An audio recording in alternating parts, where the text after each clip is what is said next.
മണ്ണാർക്കാട് ചങ്ങരേരി പ്രദേശത്ത് നിപ്പ വ്യാപനം മൂലം സമീപ പഞ്ചായത്തായ കരിമ്പുഴയിലും കണ്ടെയ്ൻമെന്റ് സോണുകൾ പ്രഖ്യാപിച്ച സാഹചര്യത്തിൽ കരിമ്പുഴ ഗ്രാമപഞ്ചായത്തിലെ കണ്ടെയ്ൻമെന്റ് സോണുകളിൽ ജനജീവിതം ദുരിതപൂർണമാണെന്ന് CPIM കരിമ്പുഴ ലോക്കൽ കമ്മിറ്റി. പൊടുന്നനെയുള്ള കണ്ടെയ്ൻമെന്റ് സോൺ പ്രഖ്യാപനം നിത്യവരുമാനക്കാരെയും രോഗികളെയും വലയ്ക്കുന്നു. രോഗവ്യാപനം തടയാൻ നിയന്ത്രണങ്ങൾ അനിവാര്യമാണ്. എന്നാൽ പല രോഗികൾക്കും നിത്യവരുമാനക്കാർക്കും അപ്രതീക്ഷിതമായുള്ള കണ്ടെയ്ൻമെന്റ് സോൺ പ്രഖ്യാപനം ദുരിതം വിതയ്ക്കുന്നതായി ആരോപണം. ഇപ്പോൾ കാവൽ നിൽക്കുന്ന പോലീസുകാരുടെ ഭക്ഷണ വിതരണം മാത്രമാണ് പഞ്ചായത്ത് ഏറ്റെടുത്ത് നടത്തുന്നത്.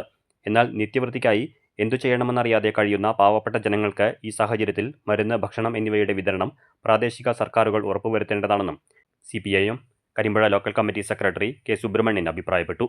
അതിൻ്റെ തൊട്ടടുത്ത വാർഡായ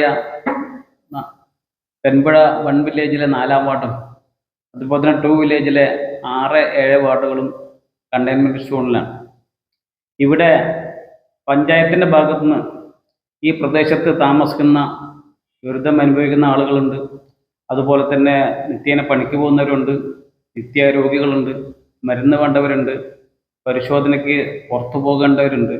ഷുഗറായാലും അതുപോലെ തന്നെ BP ഒക്കെ പരിശോധനയ്ക്ക് വേണ്ടി പുറത്തു പോകേണ്ട നിർധനരായ കുറേ ആളുകൾ താമസിക്കുന്നുണ്ട്.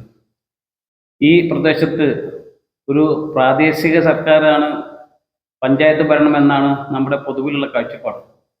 അതിനനുസരിച്ചിട്ട് ജനങ്ങളുടെ ദുരിതം അകറ്റാനും അവർക്ക് വേണ്ട സഹായങ്ങൾ ചെയ്തു കൊടുക്കാനും കരിമ്പുഴ പഞ്ചായത്തിൻ്റെ ഭാഗത്തുനിന്ന് യാതൊരു വിധ ശ്രദ്ധയും ഇല്ല എന്നുള്ളതാണ്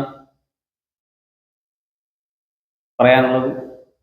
ഈ പ്രദേശത്തൊക്കെ നേരത്തെ സൂചിപ്പിച്ച പോലെ ആളുകൾക്ക് അത്യാവശ്യമായ മരുന്നും അതുപോലെ ഭക്ഷണം, കിടപ്പ് രോഗികൾക്ക് ചികിത്സയ്ക്കായ സൗകര്യമൊക്കെ പഞ്ചായത്തിൻ്റെ ഭാഗത്തുനിന്ന് ഉണ്ടാവണമെന്നാണ് CPIMൻ്റെ ലോക്കൽ കമ്മിറ്റിക്ക് വേണ്ടി പറയാനുള്ളത്.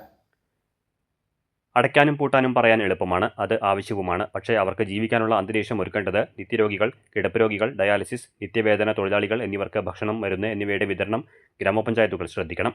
കരിമ്പുഴ ഗ്രാമപഞ്ചായത്തിലെ കണ്ടെയ്ൻമെന്റ് സോണുകളായി പ്രഖ്യാപിച്ച 3 വാർഡുകളിലും ഉടൻ അവശ്യസാധനങ്ങളുടെ വിതരണവും മരുന്നുകളും കിടപ്പ് രോഗികൾക്കുള്ള പരിചരണവും ഉറപ്പുവരുത്തണമെന്ന് CPIM കരിമ്പുഴ ലോക്കൽ കമ്മിറ്റി അംഗം TP സുധീരൻ ആവശ്യപ്പെട്ടു. ഈ കണ്ടെയ്ൻമെന്റ് സോണിലുള്ള ആളുകളുടെ സ്ഥിതി വളരെ പരിതാപകരമാണ്. ഈ കരിമ്പുഴ ഗ്രാമപഞ്ചായത്ത് ഇതിനു വേണ്ടിയിട്ടുള്ള ഒരു ഏകോപനം ഇതുവരെ നടത്താൻ വേണ്ടി തീരുമാനിച്ചിട്ടില്ല. അതിനുള്ള തീരുമാനങ്ങളെടുത്ത് മുന്നോട്ട് പോകണമെന്നാണ് ആദ്യമായിട്ട് പറയാനുള്ളത്. ഇവിടെ നിത്യരോഗികളായിട്ടുള്ള ആളുകൾ, പാലിയേറ്റീവ് പേഷ്യൻസ്, അതുപോലെ ദിവസവും കൂലിപ്പണിക്ക് പോകുന്ന ആളുകൾ, അവർക്കുള്ള ഭക്ഷണങ്ങൾ, അവർക്ക് മരുന്നുകൾ, ഇത് എത്തിക്കാൻ വേണ്ടിയിട്ടുള്ള ഇടപെടലും കാര്യങ്ങളും പഞ്ചായത്തിൻ്റെ ഭാഗത്തുനിന്ന് ഇതുവരെയായിട്ട് ഉണ്ടായിട്ടില്ല. RRTക്കാരെ നിയമിച്ചു എന്നുള്ളതല്ലാതെ ഭക്ഷണം എത്തിക്കുന്ന കാര്യത്തിൽ പോലും അവർക്കതിന് കഴിയുന്നില്ല എന്നുള്ളതാണ്. ഇപ്പോൾ കാവൽ നിൽക്കുന്ന പോലീസുകാർക്കുള്ള ഭക്ഷണം മാത്രമാണ് പഞ്ചായത്തിൻ്റെ ഭാഗത്തുനിന്ന് എത്തിച്ചു കൊടുക്കുന്നത്. ഒരു ദിവസം വീട്ടിൽ നിന്ന് പുറത്തു പോകാൻ പറ്റാതിരുന്നു കഴിഞ്ഞാൽ പട്ടിണിയാവുന്ന കുടുംബങ്ങളാണ് നമ്മുടെ പ്രദേശത്ത് 4-ാം വാർഡ് ഉൾപ്പെടെയുള്ള പ്രദേശങ്ങളിലെല്ലാം ഉള്ളത്. അപ്പോൾ അവരുടെ ദുരിതം അകറ്റുന്നതിന് വേണ്ടിയിട്ടുള്ള ഒരു ഏകോപനം സന്നദ്ധ സംഘടനകൾ, യുവജന സംഘടനകൾ, വിവിധ രാഷ്ട്രീയ പാർട്ടികൾ ഇവരെല്ലാം കൂടി ഒരുമിച്ച് കൊണ്ടുള്ള ഒരു യോഗം വിളിച്ച് അവരെ അതിനു വേണ്ടിയിട്ടുള്ള തീരുമാനങ്ങളും മറ്റും എടുത്തു പോകാൻ പഞ്ചായത്ത് ഇതുവരെ തയ്യാറായിട്ടില്ല എന്നുള്ളതാണ് സൂചിപ്പിക്കാനുള്ളത്. അപ്പോൾ എത്രയും പെട്ടെന്ന് അവരുടെ ദുരിതം മാറ്റുന്നതിന് വേണ്ടിയിട്ടുള്ള കിടപ്പ് രോഗികളടക്കമുള്ള ആളുകളുടെ അവരുടെ പരിഭ്രമം മാറ്റുന്നതിന് വേണ്ടിയിട്ടുള്ള ഇടപെടലുകൾ നടത്തണം പഞ്ചായത്ത് എന്നാണ് ആവശ്യപ്പെടാനുള്ളത്.